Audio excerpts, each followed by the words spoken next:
Oh, cadar ya. Ada pertanyaan juga, Teh, kenapa kok dalam proses hijrahnya sekarang jadi sudah bercadar? Sebetulnya bukan baru sekarang ya, sudah sejak 2017. Teteh melaksanakan apa ya, melaksanakan apa akad ya untuk betul-betul bekerja untuk usaha agama Allah itu mulai 2014, 14, 15, 16, 2017 mulai bernikop sampai hari ini 2022 sudah mau habis ya kalau Masehinya. Mengapa? Jadi begini, kalau soal secara hukum ya bernikop itu sifatnya khilafiyah. Jadi ada pandangan wajib, ada pandangan sunnah ya, walaupun sunnahnya juga muakkad. Jadi memakai atau tidak memakai itu sama-sama menjalankan fungsi fikihnya.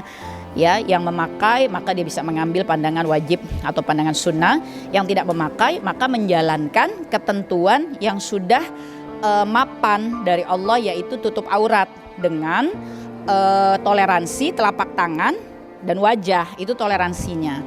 Lalu kenapa bernikah? Pertama karena ada Al-Ahzab 53 di mana sejak ayat itu diturunkan maka pada masa Rasulullah SAW, istri-istri Rasulullah SAW itu harus terhijab rapat ya.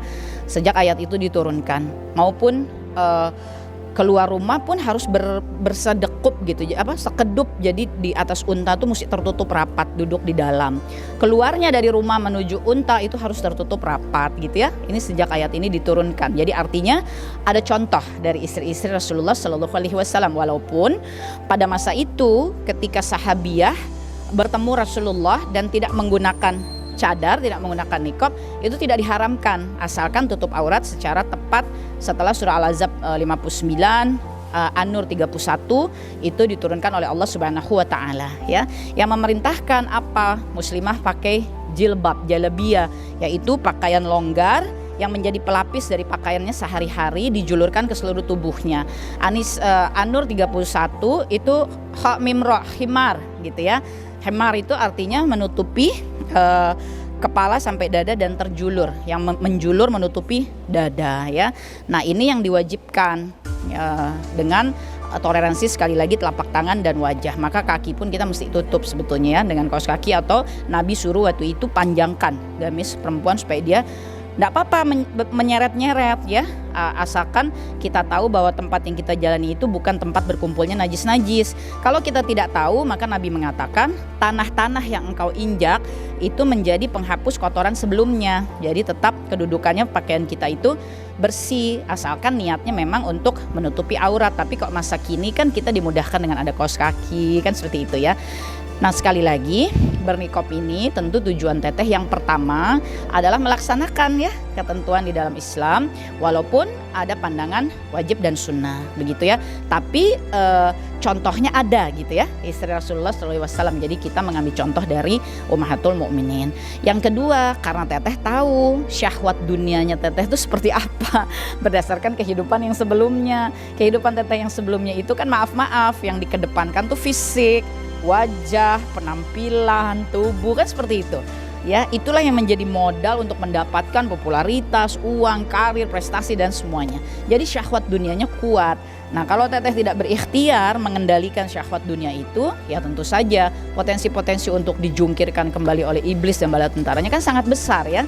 Sehingga teteh juga harus bekerja keras ya, mencari cara supaya diri teteh sendiri itu berada dalam kondisi yang mengendalikan gitu syahwat dunia. Nah salah satunya tentu dengan seperti ini. Karena dengan seperti ini begitu mulai pakai niqab itu teteh mengalami keadaan-keadaan orang udah nggak tahu lagi ini siapa yang lagi jalan ya.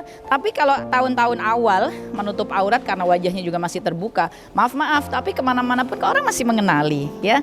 Jadi masih ada kumpulan-kumpulan orang yang menghampiri kan gitu ya. Masih ada juga yang maaf ya, misalkan memperhatikan, melihat kayak gitu ya. Kemudian juga masih apa ya, masih suka mendapatkan fasilitas-fasilitas kesenangan dunia karena orang mengenali kan. Jadi itu ternyata itu loh yang dulu artis terkenal loh, Teh Peggy Melati Sukma, ayo kita ajak aja bu ayo teh lewat sini, aduh dikasih fasilitas apa gitu ya.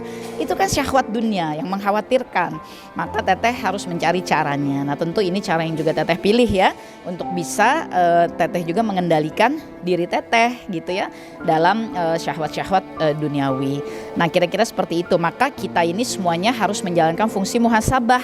Karena yang paling tahu tentang diri kita, aib kita, kelemahan kita, maksiatnya kita, syahwat kita, yaitu cuma Allah dan diri kita sendiri. Dari muhasabah itu kita cari caranya yang sesuai dengan syariat, apa nih yang bisa kita kerjakan di dalam mengendalikan syahwat dunia yang memang mengepung kita. Mudah-mudahan Allah melihat usaha kita, memberikan pertolongan, dan setiap kali kita terjatuh dalam syahwat dunia, dalam jebakannya iblis, maka Allah juga yang dengan cepat mengingatkan kita sehingga kita bisa cepat bangkit kembali. Mudah-mudahan begitu. Wallahu a'lam bishawab. Semoga kisah-kisah ini bisa menjadi inspirasi dan penyemangatan bagi umat, bagi jamaah untuk terus bergerak menjaga iman dan takwa, banyak bermuhasabah, banyak sabar, dan fokus kepada tujuan yaitu Allah dan Rasulnya. Jazakumullah khairan katsir. Wassalamualaikum warahmatullahi wabarakatuh.